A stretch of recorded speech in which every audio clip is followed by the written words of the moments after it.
कभी भी आपने किसी से ईर्ष्या की है? आपको जलन हुई है? Yes, you must be. We all feel jealous many times, right?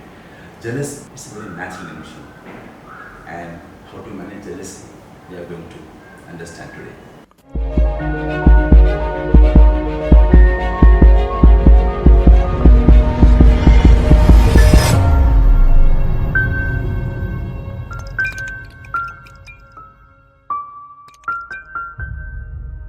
Welcome to mind space channel. आज का टॉपिक है जेलसी। जेलसी क्यों होती है, कैसे होती है और क्या करें जिससे हम जेलसी से मुक्त हो सकते हैं, राइट? तो जेलसी एक बहुत ही ट्रिकी इमोशन है, बहुत ही सटल इमोशन है, but it can ruin your life and it can make you miserable, sad and unhappy. अक्सर हम जेलस हो जाते हैं बहुत सारे लोगों के साथ, चीज़ों के साथ, किसी के ऐश्वर्य के साथ, किसी की ब्यूटी से, किसी के वजन से, but we should know to manage jealousy in a very beautiful way. Jealousy सबको होती है, यहाँ तक कि छोटे बच्चों को भी जेलसी होती है। अगर घर में दूसरा सिबलिंग आ गया तो पहले सिबलिंग को दूसरे सिबलिंग से जेलसी होती है। यहाँ तक कि हस्बैंड वाइफ में भी जेलसी हो सकती है। अगर वाइफ हस्बैंड से ज़्यादा कमाती है तो हस्बैंड को जेलसी हो सकती है, या वैसा वैसा। और मैंने देखा है एनिमल्स भी जेलस होते हैं। जैसे कोई कैट है, किसी औरत ने कैट पाली है घर में और वो उससे बहुत प्यार करती है क्योंकि उसको बच्चे नहीं हैं, बहुत उसको कैरेस करती है, उसको हग करती है, उसको किस करती है, उससे बातें करती है। लेकिन जब उसके घर में बच्चा आता है तो उसका पूरा ध्यान बच्चे की तरफ जाता है, तो कैट को जेलसी होती है और कैट वो बच्चे को अटैक करती है। एग्जाम्पल्स भी है। Jealousy is universal. फ्रेंडशिप में जेलसी हो सकती है, वर्क प्लेस में कलीग्स के साथ, सीनियर्स और जूनियर्स में जेलसी रहती है। अगर जूनियर ओवर स्मार्ट है तो सीनियर्स को उसकी जेलसी होगी, वो उसको तंग करेंगे, ऐसा हो सकता है। फिर किसी की पर्सनैलिटी बहुत अच्छी है, किसी की हाइट बहुत अच्छी है या छोटी है, उससे जेलसी हो सकती है। पावर से जेलसी हो सकती है। सो बहुत सारी चीज़ें रहती है जिससे हम जेलस हो सकते हैं। क्या वजह हो सकती है कि हम जेलस हैं, राइट? जेलसी की शुरुआत तो बचपन से होती है, आप जानते हैं। तो उसमें हमारी जो इमोशनल नीड्स है, फ्रॉम 1 ईयर से लेके या जन्म से लेके बोलो 5 ईयर्स तक, जो इमोशनल नीड्स अगर अच्छी तरह से मीट नहीं होती है, हमें ज़्यादा अटेंशन नहीं मिलता है या हमें प्यार दुलार या जो भी हमें मोटिवेशन चाहिए उस समय वो जब नहीं मिलता है तो वहाँ से शुरू हो जाता है। फिर सेकेंड सिबलिंग आने के बाद भी शुरू हो सकता है। सेल्फ एस्टीम लो होना, अपने आप को छोटा समझना, अपने आप से नेगेटिवली बात करना, इन सब चीज़ों से अपने आप को इन्फीरियर कर देता है और जेलसी बढ़ने लगती है। फिर फियर ऑफ अबैंडनमेंट रहता है, फियर कि कोई छोड़ के ना चला जाए। पॉजेसिवनेस रहता है, उससे भी जेलसी हो सकती है। जेलसी इतनी नहीं होनी चाहिए कि हमारी ज़िंदगी बर्बाद कर दे, हमारे रिलेशनशिप्स खराब कर दे। To some extent jealousy matters because it helps us to grow, it helps us to overcome our hurdles. This jealousy can be a warning sign for a falling relationships. Jealousy आती है तो रिश्तों में दरार आना चालू हो जाता है, कम्युनिकेशन कम होने लगता है और बहुत सारी चीज़ें होने लगती है जिससे हम एक दूसरे से दूर चले जाते हैं। जेलसी आती है out of frustration, out of anger, out of not getting things the way he और शी वांट्स। तो उससे आइडेंटिटी क्राइसिस आ जाती है, एक थ्रेट आ जाता है हमारे ऊपर, जिसकी वजह से हम अपने आप से नफरत करने लगते हैं, अपने आप को भला बुरा कहने लगते हैं और फिर वापस बीमारी आने लगती है, स्ट्रेस आने लगता है, एंग्जाइटी आने लगती है, जिसका असर हमारे हर एरिया में हो जाता है, वर्क में हो जाता है, इंटरपर्सनल रिलेशनशिप में होता है। हम कार से जा रहे हैं, बीवी बच्चों के साथ पिक में जा रहे हैं, अच्छा माहौल है, अच्छी हंसी खुशी मजाक करते करते ड्राइविंग हो रही है और बाजू से एक दूसरी कार गुजरती है। तो इस बंदे को लगता है मैं उसके आगे चला जाऊँ, स्पीड बढ़ा देता है और उसके आगे रहने की कोशिश करता है। तो उसका पूरा फोकस हट जाता है फैमिली से और पूरा फोकस फिर ड्राइविंग पे रहता है कि मैं कैसे उसको आगे नहीं जाने दूँ, राइट? अगर बच्चे कुछ पूछते तो बाजू हटो, मुझे मैं फोकस कर रहा हूँ। तो पूरी उसकी जो ट्रैवलिंग और उसका मज़ा ही किरकिरा हो गया because of just one thought कि I want to race with him. तो इस तरह जेलसी ज़िंदगी में आने लगती है और इस तरह हमें रूइन करने लगती है। सच बात यह है कि हम अपने आप से हमेशा खुश नहीं रहते। We don't like ourselves. किसी को अपना चेहरा अच्छा नहीं लगता है, किसी को अपने बाल अच्छे नहीं लगते, किसी को लगता है मेरी नाक टेढ़ी है, किसी को लगता है मेरे शोल्डर्स ब्रॉड है, किसी को लगता है मैं पतली हूँ, किसी को लगता है मैं बहुत जाड़ी हूँ या थोड़ी जाड़ी हूँ, अगर नहीं हूँ तो भी लगता है मैं जाड़ी हूँ, एक्सेट्रा एक्सेट्रा। जब हम हमारी फ़ोटो खींचते हैं तो हमें कभी अच्छी नहीं लगती, मैं कितने गंदे लग रही हूँ, मैं कितना गंदा लग रहा हूँ, मैं ऐसा लगता है। लेकिन सामने वाला बोलता है वाह बड़ी ब्यूटीफुल फोटोग्राफ, बहुत अच्छी लग रही हो तुम, तो हमें ताज्जुब होता है कि ऐसा क्यों कह रहा है ये मुझे चढ़ा रहा है। फैक्ट इज़ वॉट कि हम जब अपने आप को देखते हैं फ़ोटो में तो हम सिर्फ हमारी कमियों पर ध्यान देते हैं, राइट। और सामने वाला जो व्यक्ति है वो आपको ओवरऑल ही देखता है एज ए होल। अगर सामने वाला कहता है कि यू हैव डन वेल या तुम अच्छी लग रही हो या अच्छा लग रहे हो, तो we should accept it and bring in your own conscience.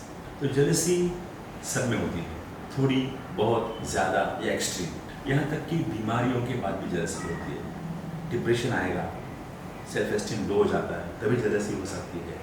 Anxiety में जेलसी हो सकती है।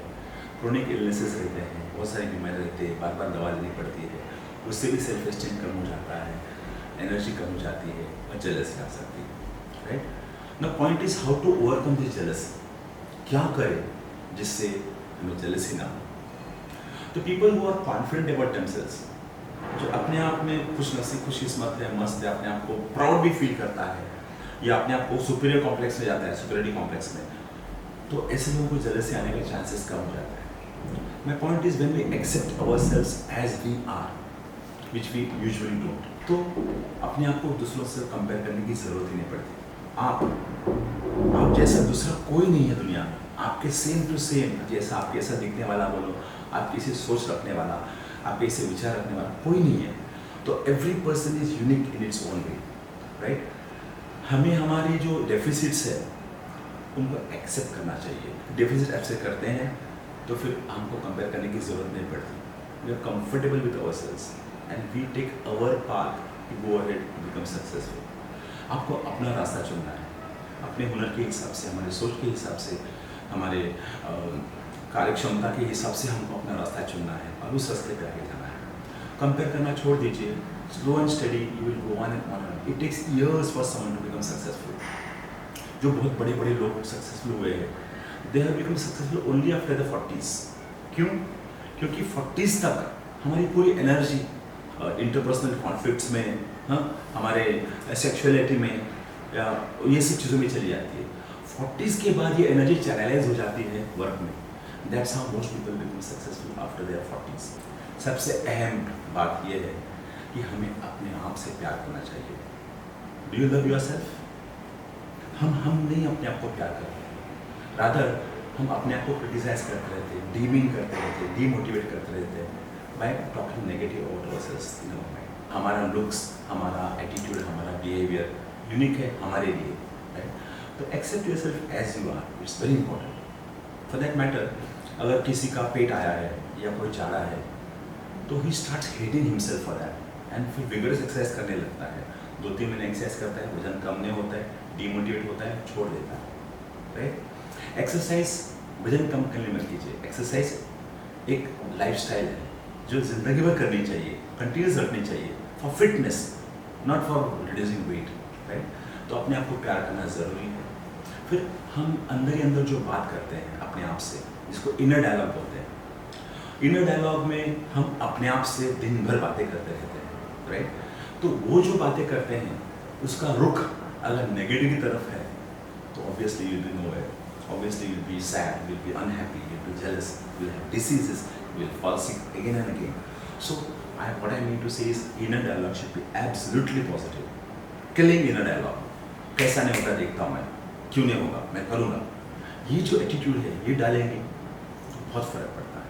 वो कन्विक्शन होना ज़रूरी है। दूसरी बात, हमें अपने आप पर, अपने नसीब पर और हमारे हुनर पर भरोसा होना चाहिए। हम अच्छे लोग हैं, हमने किसी का बुरा नहीं किया है, तो ऊपर वाला हमारे साथ बुरा कैसा होने देगा। हाँ, दिक्कतें आ सकती हैं, प्रॉब्लम्स आ सकते हैं और आने ही चाहिए, तभी हम तरक्की करेंगे, तभी हम आगे जाएंगे। हमको लगता है सब प्रॉब्लम्स दुनिया के मेरे में ही हैं, ऊपर वाला मुझे ही प्रॉब्लम ज़्यादा देता है। आपको जितने प्रॉब्लम्स आ रहे हैं उतने सब लोगों को आते हैं, किसी न किसी फॉर्म में आते रहते हैं। तो माय पॉइंट इज एक्सेप्ट की प्रॉब्लम्स आने वाले हैं, because they are natural, they are normal and they are very much required for your growth. हम एक्सपेक्ट करते हैं कि हमें प्रॉब्लम्स नहीं आने चाहिए, हमारा लाइफ स्टेबल और स्मूथ होना चाहिए. It's not possible. Ups and downs आएंगे, हर्डल्स आएंगे, प्रॉब्लम्स आएंगे, and those are your challenges. Take them as challenges rather than stress. और फिर क्या होगा, आप मेंटली प्रिपेयर हो जाएंगे उसको फेस करने के लिए, और इसलिए रास्ता निकालना मुश्किल नहीं होगा. तो कोई भी चीज़ की मेंटल तैयारी कर दी तो उसका रास्ता निकालना आसान होता है. इसी तरह प्रॉब्लम्स की उम्मीद कीजिए, उसको सॉल्व कीजिए और आगे जाइए. जो तरक्की के राह पर है उसी को प्रॉब्लम्स आते हैं. कंपेयर करना छोड़ दीजिए. May be looks, may be money, may be power, may be anything. किसी ने हमें सिखाया नहीं कि तुम यूनिक हो और तुम्हारा रास्ता यूनिक है.